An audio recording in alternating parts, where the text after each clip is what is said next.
Muy buenas noches, bienvenidos a Panorama Político. Muchos temas hay para poner sobre esta mesa, así que iniciamos inmediatamente. Bienvenida Dulce Rivera, reportera asignada al organismo legislativo, Carolina al Ejecutivo, Otto Ángel, nuestro jefe de redacción.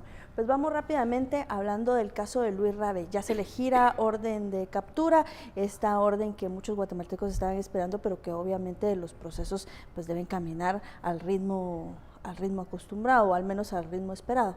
A ver, Dulce, ¿cómo se percibe esta orden de captura en el Congreso? Bueno, en principio es una orden de captura, por lo menos a nivel de Guatemala, a la internacional, aún falta todo el proceso que se lleve en la Interpol. Vimos en el caso de Alba Lorenzana que se llevó pues aproximadamente unos 3 meses que se pudiera hacer la alerta internacional. Dentro del Congreso pues hay como ciertos malestares, digamos, Mario Taracena, que insiste en desaforar a Luis Rabé, a expulsarlo del Congreso, simplemente haciendo una votación con 105 votos y así sacarlo.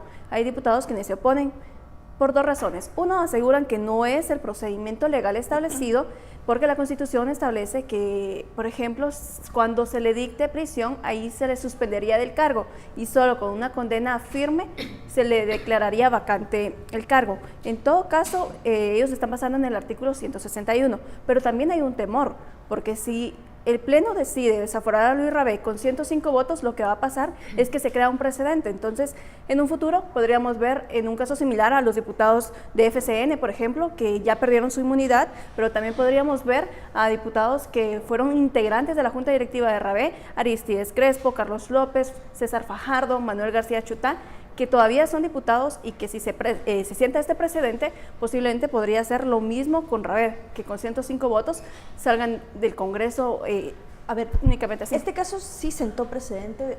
Para empezar, por ejemplo, el hecho de que ahora, antes de que perdieran la inmunidad, ya se les había dictado arraigo para no caer por lo menos en los mismos errores que se cayó con Luis Rabé. Así que habrá mucho que esculcar sobre este caso. Otto, también hay el tema de los diputados de FCN. ¿Cuál es la lectura que podemos hacer de estas acciones que han tomado en los últimos días? Sí, creo que en efecto el caso Rabé o el ejemplo del señor Rabé ha hecho que muchos pongan barbas en remojo. Solo agrego, creo que la matemática no daría, en el caso potencial de que se votara para desaforar a Rabé, si hablamos de los 8 de FCN más los 6 de junta directiva anterior, creo que no daría, el Congreso tendría que autodepurarse y no dan los 105 votos al final. A ver, sí, vimos a lo largo de la semana cómo algún mago de las leyes convenció a la bancada FCN que se fuera a poner a disposición del Ministerio Público, un poco para discursar que como tienen voluntad, no es necesario que se les giren órdenes de captura. Entonces, para todo político que ser capturado se ha llevado a tribunales con la prensa encima, el titular, la bulla, supone un escarnio público. Entonces, como que alguien les dijo, miren, para evitar esto, vamos y presentémonos todos, porque la última jugada, que fue la de convencer a la gobernadora de Alta Verapaz, que generó muchísimas críticas, no les funcionó. Convencerla de retirar la denuncia de discriminación. No les funcionó, la Corte Suprema de Justicia no lo tomó en cuenta y al parecer la Corte de Constitucionalidad tampoco lo va a tomar. Así que vemos muchas movidas a partir del precedente Rabé. Yo no sé dónde ubicarme en este tema de si hay que desaforarlo o no, y yo haría una crítica ahí. Creo que Mario Taracena hoy, que tiene mucho capital político, creo que es un riesgo muy alto empeñar su capital en sacar exclusivamente a Luis Rabé. Ahora, entiendo también que una de las 48 reglas del poder dice que los grandes líderes del mundo han entendido que a los enemigos hay que liquidarlos en cuerpo y alma. Entonces, esa es una vía interesante, creo yo, de la lógica de Taracena. Yo lo que planteo es lo que Otto mencionaba previo. No vamos a ver una autodepuración del Congreso, pero todas estas acciones están de alguna forma depurando ese Congreso que los guatemaltecos eligieron hace un año exactamente, bueno, hace año y días exactamente, y que a raíz de estas acciones judiciales vamos a ir viendo movimientos en el Congreso, salidas de diputados y los relevos respectivos como establece la ley. Bueno, Carolina, yo solo tengo una objeción en lo que tú dices de que los guatemaltecos eligieron, realmente les dieron a escoger entre eso, pues, o sea, no tenían como más opción.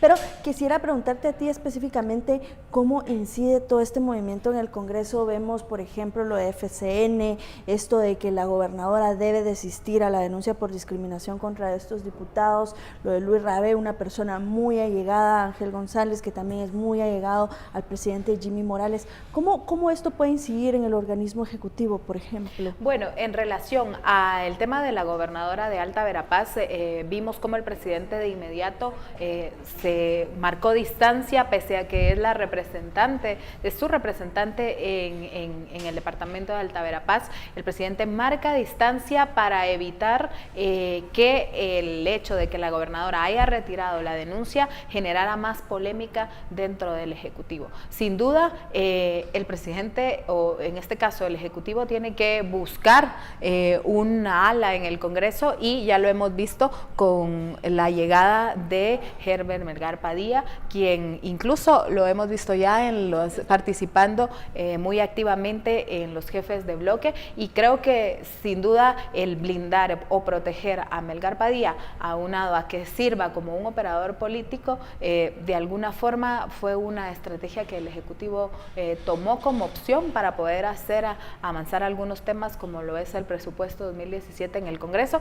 Veremos qué va a pasar, porque aún hay que esperar estos 3 meses que dura la discusión del presupuesto, y si el partido y si el gobierno obtiene el apoyo político o el respaldo, que está muy difícil de aprobar el presupuesto. Sin duda el Congreso se convierte en ese eje político, o al menos en ese centro neurálgico de toda la política nacional, al menos la electa, ¿verdad?